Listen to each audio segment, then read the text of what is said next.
Ei, gente, meu nome é Maria Carolina e eu sou aluna de História da PUC Minas. Hoje a gente vai falar um pouquinho sobre a história do Quilombo de Palmares. O Quilombo de Palmares foi o maior quilombo que já existiu na América Latina, chegando a reunir mais de 20 mil pessoas.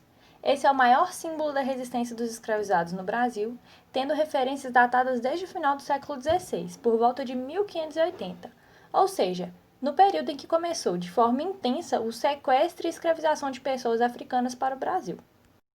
O termo quilombo é original das línguas dos povos bantus e significa um campo militar.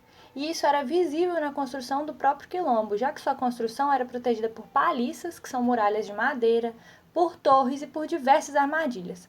Um nome digno para a resistência contra o cruel regime escravista. O quilombo era localizado na Serra da Barriga, na capitania de Pernambuco, e esse lugar hoje corresponde ao território do estado de Alagoas. Os quilombolas se organizavam em mucambos, que são espécies de núcleos de pessoas que, em toda a sua totalidade, constituíam o Grande Quilombo dos Palmares. Eles ficavam espalhados por toda a serra e alguns dos principais mocambos eram o do Cerco Real, do Macaco, Andalactute e Ozenga.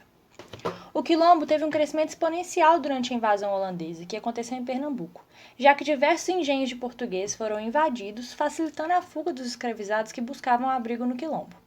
Durante o apogeu, eram reunidas em Palmares mais de 20 mil pessoas, que era uma população imensa se compararmos, por exemplo, com a população de Recife, que na mesma época tinha uma população de cerca de 8 mil pessoas. No quilombo, existia uma hierarquia de poder.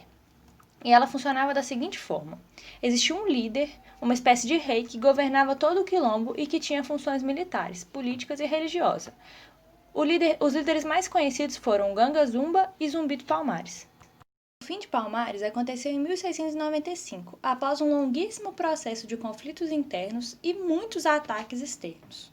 Ainda durante a invasão holandesa, o famoso administrador Maurício de Nassau enviou uma expedição contra o quilombo, mas foi derrotado pelos quilombolas. E aí, após a expulsão dos holandeses pelos portugueses, em 1654, os portugueses realizaram diversas expedições contra Palmares, até que ofereceram um acordo de paz a Ganga Zumba, que era o então líder do quilombo. Esse acordo foi recebido de forma extremamente conflituosa dentro do quilombo, porque ele continha termos que não agradavam a todos. E os termos eram: apenas os nascidos em Palmares eram livres, todos os escravos fugidos deveriam ser devolvidos, os que aceitassem o acordo deveriam se mudar de Palmares para uma outra região determinada pelo governo e não poderiam mais receber escravos fugidos. E, além disso, deveriam reconhecer a soberania do rei português e virarem súditos dele.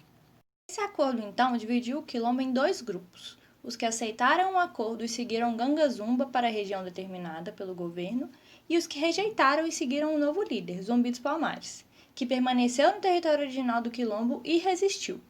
Alguns anos depois, Ganga Zumba foi envenenado e morto, e supõe-se que por apoiadores de Zumbi, que o consideravam um traidor por ter aceitado o acordo da coroa. Alguns anos depois, entre 1692 e 1694, o quilombo foi destruído por tropas lideradas pelos bandeirantes, e que em seu ataque chegou a utilizar um canhão, armamento inesperado considerando a densa mata e a dificuldade de levá-lo pela serra. Um ano após a destruição do quilombo, foi encontrado Zumbi de Palmares, que fugia junto mais alguns resistentes, e ele foi capturado e morto. Zumbi foi decapitado e sua cabeça foi exposta pelas ruas de Recife, como um aviso para que não existisse mais resistência contra o regime escravista. A memória de Zumbi e do Quilombo de Palmares, entretanto, resistiu aos séculos e se tornou um símbolo da luta dos afrodescendentes no Brasil. E a data de 20 de novembro, Dia da Consciência Negra, é a data em que Zumbi foi assassinado, celebrando a resistência dos escravizados no Brasil e a luta, importante até hoje, por direitos raciais iguais.